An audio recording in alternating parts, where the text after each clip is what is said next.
Olá, galera. Começando aí, então, nosso segundo vídeo da aula 3 da terceira semana sobre determinantes. Hoje eu vou falar um pouquinho sobre a expansão em cofatores, como calcular o determinante utilizando a expansão em cofatores.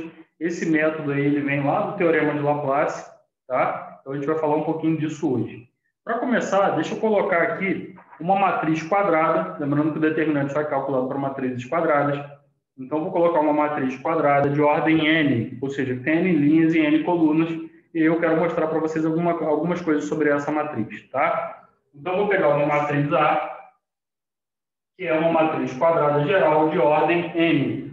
Então, a primeira entrada é o A11, primeira linha, primeira coluna, A12, primeira linha, segunda coluna, primeira linha, terceira coluna, primeira linha, enésima coluna. A21, A22, A23, A2N. E aí, vamos fazer aqui A31, A32, A33, A3N. E para baixo, a gente vai ter primeira linha, primeira coluna, segunda linha, primeira coluna, terceira linha, primeira coluna, enésima linha, primeira coluna, enésima linha, segunda coluna, enésima linha, terceira coluna e enésima linha, enésima coluna, porque a minha matriz é uma matriz de ordem n por n, tá certo? Então, fiz uma matriz geral A aqui. Essa matriz, a gente vai ver na aula de hoje, que tem duas coisas que a gente pode calcular para cada entrada dessa matriz. Cada entrada dessa matriz, ou seja, cada entrada que é do tipo A e J, por que eu estou usando essas letrinhas I e J? O I simboliza a linha em que encontra-se essa entrada e o J a coluna. Então, quando eu falo, por exemplo, A1, 2, é porque o I vale 1 e o J vale 2. E você vai lembrar daquela aula de matriz que a gente falou muito dessas entradas. E usamos justamente essa notação. Tá? Então, cada entrada A e J vai ter o que a gente vai chamar de menor da entrada A e J. O menor, ele é simbolizado aqui por M e J. Tem livros que usam outras notações, a gente vai usar M e J. Então, para cada entrada A e J, a gente vai conseguir calcular o menor que corresponde daquela entrada, que é o M e J. Eu vou mostrar que esse menor é um determinante. A gente vai para o exemplo, vai ficar mais fácil. Tá? Então, esse menor é um determinante, vai dar um número que corresponde ao menor daquela entrada, daquela respectiva entrada.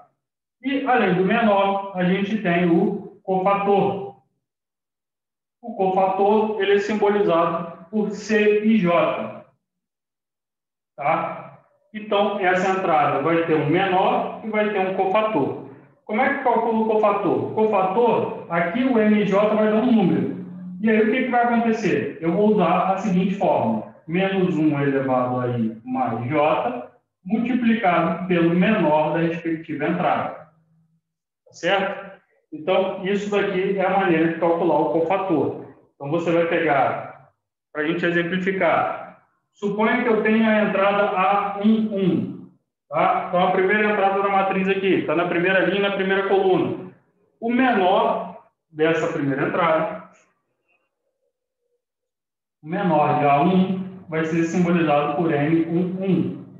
E quem que vai ser o cofator? O cofator dessa primeira entrada. Lembrando que o menor eu já vou explicar como eu calculo, tá? Então, só para a gente ajustar as notações aqui, para que vocês vejam a notação que eu utilizo, mas tem livros que utilizam outras simbologias. Então, para que vocês entendam tudo que eu estou fazendo, fica melhor começar explicando os símbolos que eu vou usar. Tá? O cofator é essa fórmulazinha aqui. O cofator, então, IJ, o I vale 1 e o J vale 1. Então, C11, que é o simbolismo do cofator da entrada A11, ele vai ser menos 1 elevado a I mais J, ou seja, 1 mais 1, vezes a matriz MIJ. Quem que é o I e o J? 1 e 1. Então, vai ficar M com 1. Então, é só para obter o cofator, eu pego menos 1 elevado a I mais J e multiplico pelo menor ali da respectiva entrada. Tá? Tendo entendido as simbologias, eu vou bater um exemplo e a gente vai entender melhor com o exemplo o que eu quero dizer. Tá? Vou colocar uma matriz aqui para exemplo, chamar de matriz B. chamar de A. Só para seguir a mesma notação que a gente está seguindo, usando A e J. Vou botar aqui. Então, o exemplo que eu coloquei foi 3, 1 menos 4, 2, 5, 6, 1, 4, 8. Então, vamos lá. Através de um exemplo, vamos tentar encontrar quem que é o menor e quem que é o cofator de uma entrada dessa daqui. Então, eu vou pegar, para começar, né, o A11, que é o que eu já tinha explicado. Então, para o A11, o A11 vale 3. Quem que vai ser o menor dessa entrada A1? É o M11. Quem que é o M11? O M11 ele é obtido da seguinte maneira. Tá? Então, agora vamos falar como é que calcula. Falei da simbologia, agora como calcula esse menor da entrada IJ, o MIJ. Tá? Então, no nosso exemplo, a entrada é A1, e eu vou calcular o menor M11. Tá? Vou pegar aqui, na minha matriz original, e vou calcular um determinante que vai ser basicamente o seguinte. Eu vou, como é 1, esse 1 representa a linha e o outro 1 representa a coluna. Então, vou excluir a primeira linha e a primeira coluna da matriz original. Então, vou excluir aqui essa primeira linha e essa primeira coluna da matriz original. Tá? Porque é 1 e 1. Então, primeira linha, primeira coluna. Vai sobrar uma matriz menor. Então, essa matriz menor aqui, o determinante dela vai ser o menor da menor 1, tá? Da entrada 1. Então, vou calcular o determinante de 5, 6, 4 e 8, ou seja, da matriz que restou quando eu escolhi a primeira linha, a primeira coluna. E aí, como é que vai ficar isso daqui? A gente viu no último vídeo que para calcular esse determinante é multiplicar as entradas da diagonal principal menos o produto das entradas da diagonal secundária. Então, 5 vezes 8 dá 40, menos 6 vezes 4, 24. 40 menos 24 dá 16, certo?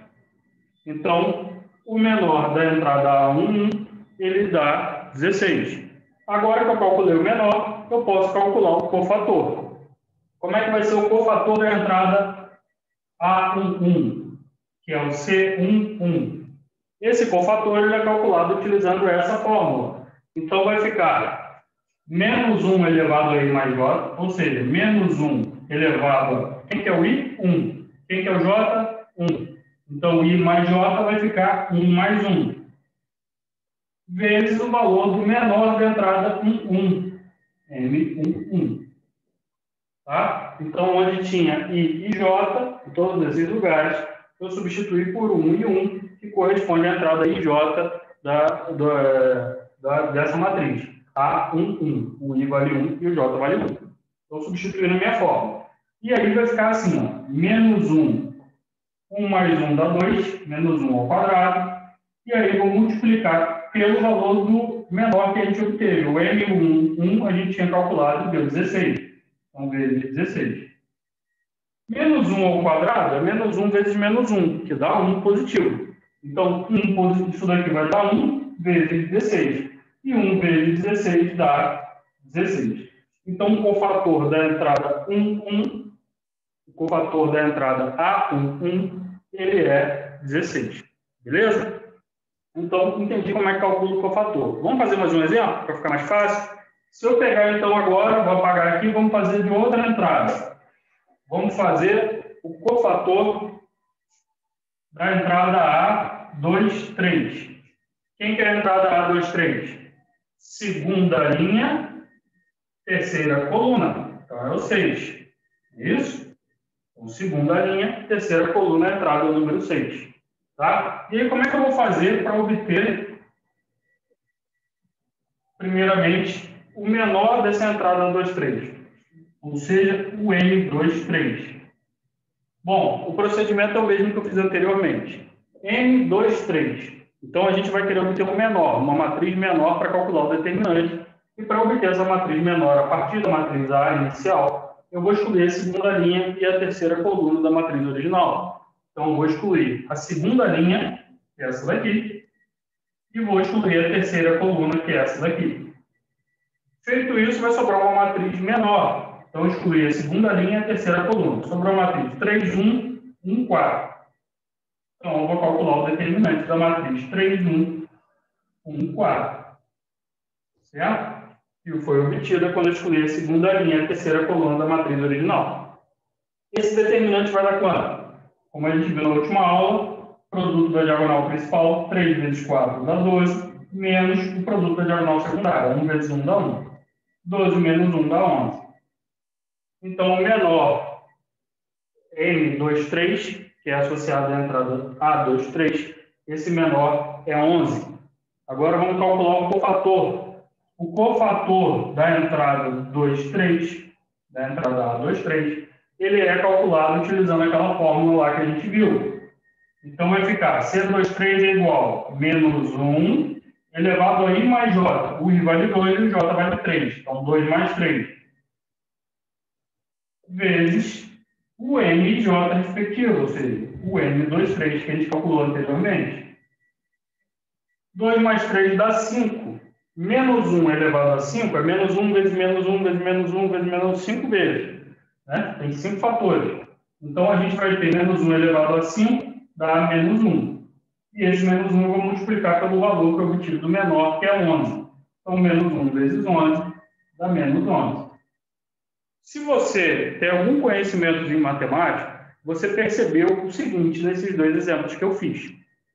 O valor do cofator, ou ele vai ser exatamente igual ao valor do menor, tá? Ou ele vai ser o valor do menor trocando o sinal dele. Ou seja, aqui foi 11 e aqui deu menos 11, tá? Pode acontecer daqui dar menos 11 e aqui vai ser 11 positivo. Ou vai ser o próprio menos 11. Vai ser o mesmo número, tá? E o que pode mudar é o sinal. E isso vai depender de quem essa mudança na hora do cálculo do cofator. Observa bem que na fórmula a gente tem menos 1 elevado a I mais J. Tá? Então, só para que você entenda isso, aí você pode parar de ficar pensando muito na hora de fazer essa conta. Fica muito mais rápido, você consegue fazer até mentalmente. Então, pega essa dica aqui que é interessante. Se eu tiver o menos 1 elevado ao quadrado, é menos 1 vezes menos 1, que dá mais 1. Se eu tiver menos 1 elevado ao cubo, é menos 1 vezes menos 1 vezes menos 1. Então, menos 1 vezes menos 1 dá 1 positivo vezes o outro menos 1 dá menos 1 dá negativo. Se eu fizer menos 1 elevado a 4, dá 1 positivo de novo.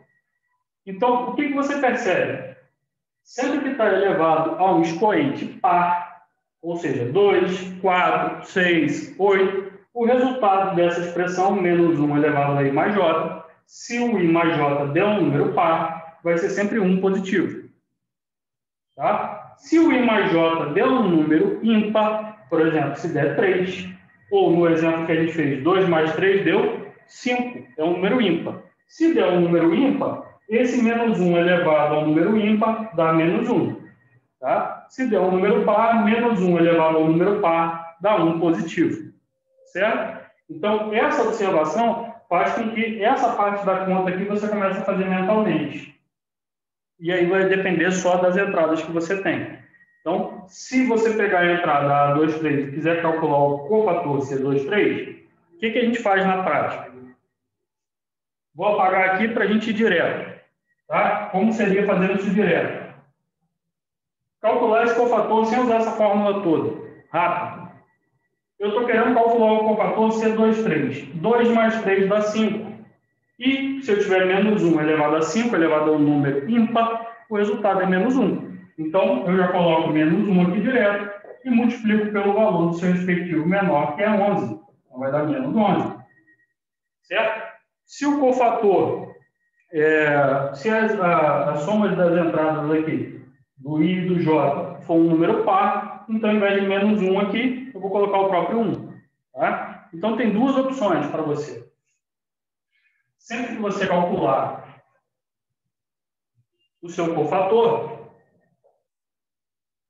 o cofator da entrada A e J, ele é menos 1 elevado a I mais J vezes o menor da respectiva entrada M e J. Tá? Bom, eu não preciso fazer essa conta, porque eu já percebi que se os números que estão aqui, a soma deles for um número par, por exemplo, se 1 mais 1 dá 2, dá um número par. Então, aqui em cima vai ficar 1 mais 1, que é um número par, E menos 1 elevado, sempre que ele está elevado ao número par, o resultado é 1 positivo. Então, vai ficar 1 positivo vezes M1, 1. Se eu tiver aqui C1, 2, para calcular o C1, 2, eu percebo que 1 mais 2 dá 3, dá um número ímpar. Então, vai ficar menos 1 elevado a 1 mais 2, ou seja, menos 1 elevado a 3, e menos 1 elevado a 3, que é um número ímpar, dá menos 1. Tá? Então, vai ficar menos 1 vezes o menor daquela entrada, que é o A1, 2. Então, M1, 2. E assim por diante. Então, sempre que a gente tiver o cálculo do cofator, ou ele vai ser o próprio valor M1, 1, porque o M1 vezes 1 dá M1, 1, ou ele vai ser o oposto do valor do menor que eu obtive. Por exemplo, 11 virou menos 11 aqui no nosso exemplo. Então, se a soma das entradas for ímpar, esse valor vai ser o oposto do M1, 2, vai ser menos M1, 2. Porque M1, 2 vezes menos 1 dá menos M1, 2. Tá? Então, isso é só para facilitar o cálculo. Se você preferir, você pode sempre fazer essa continha. Eu, geralmente, já pulo a etapa e faço de cabeça. Tá? Então, eu calculo o menor, tá? Mas na hora de calcular o cofator, para saber qual sinal, se eu vou ter que trocar o sinal ou não, eu só vejo. Se a soma das entradas for par, eu mantenho o mesmo sinal que está no menor. Agora, se a soma das entradas for ímpar, aí eu troco o sinal que eu obtive no menor. Se for 11, eu vou colocar menos 11, por exemplo. Tá? Tendo entendido isso, existe uma macetinha que é explicado nos livros, que é justamente também para reduzir esse trabalho na hora de calcular os cofatores a partir dos menores. Qual que é o macetinho que os livros usam? Eles usam o tabuleiro de xadrez, para que você possa entender e de cabeça conseguir fazer a conta. Eu prefiro muito ir nessa parte de ver se a soma dos índices ali vai ser par ou ímpar. Se for par, é o mesmo sinal do menor. Se for ímpar, eu troco o sinal do menor para obter o cofator. Tá? Mas tem gente que gosta dessa ideia do tabuleiro de xadrez, que é basicamente o seguinte: imagina que esse tabuleiro de xadrez tem uma matriz arbitrária aqui, como aquela que eu desenhei no início da aula. A primeira entrada é A1, 1. Né? A primeira entrada dessa matriz arbitrária quadrada. 1, 1. Quanto que dá 1 mais 1? 2. 2 é par. Então, menos 1 elevado ao número par dá positivo. Certo? A outra entrada que vem do lado é A1, 2. 1 mais 2 dá 3. Número ímpar. Menos 1 elevado ao número ímpar dá negativo. E assim por diante. Mais, depois menos, e assim por diante. E aqui, vamos para a segunda linha. A entrada que está aqui embaixo, ela está na segunda linha, na primeira coluna. É o A2, 1. 2 mais 1 dá 3, que é ímpar, então fica negativo. Depois, A2, 2. Segunda linha, segunda coluna, certo? Então, 2 mais 2 dá 4, e 4 é par, então fica positivo. E aí você vai perceber que você pode utilizar essas regrinhas aqui. Tá? Esse tabuleiro de xadrez da seguinte maneira: você calculou o menor de uma matriz da entrada 2, 3. E esse menor, vamos supor que lá na matriz que eu calculei deu 5. Bom, como é que vai ficar o cofator da entrada 2, 3? Ele pode ser exatamente 5 ou ele pode ser menos 5. Eu posso trocar o sinal dele. Então eu vou ver o 2, 3, o que acontece com ele? Na minha cabeça eu penso, 2 mais 3 dá 5, que é um número ímpar. E se eu pegar o menos 1 elevado ao número ímpar, vai dar negativo, dá menos 1. Menos 1 elevado ao número ímpar dá menos 1. Certo? E como vai dar um número negativo, esse número negativo multiplicando pelo menor vai trocar o sinal dele. Então, 2 mais 3 dá 5, que é ímpar. O menos 1 elevado ao número ímpar dá menos 1. Então, menos 1 vezes o 5 dá menos 5. Então, se a soma for ímpar, eu troco o sinal. Ok? Agora, se eu tenho um outro exemplo, que é o M22. Peguei uma matriz, calculei o menor M22 e deu 4. Como é que vai ser o C22, o cofator dessa entrada? O cofator vai ser o seguinte: 2 mais 2 dá 4, e 4 é par. Se 4 é par, vai ficar menos 1 elevado ao número par, que dá 1. Então, não preciso trocar o sinal. O C22 vai ser 4 também, vai ter o mesmo valor do M22. Então, o cofator ele tem o mesmo sinal do menor quando a soma dos índices é par e tem um sinal diferente quando a soma dos índices é ímpar. Beleza? Tendo entendido isso, no próximo vídeo agora, eu vou explicar como usar o Teorema de Laplace para calcular o determinante, e a gente vai repetir de novo esses conceitos de menor e cofator no cálculo do determinante utilizando o Teorema de Laplace. Ok, galera? Então, até o próximo vídeo. Um abraço.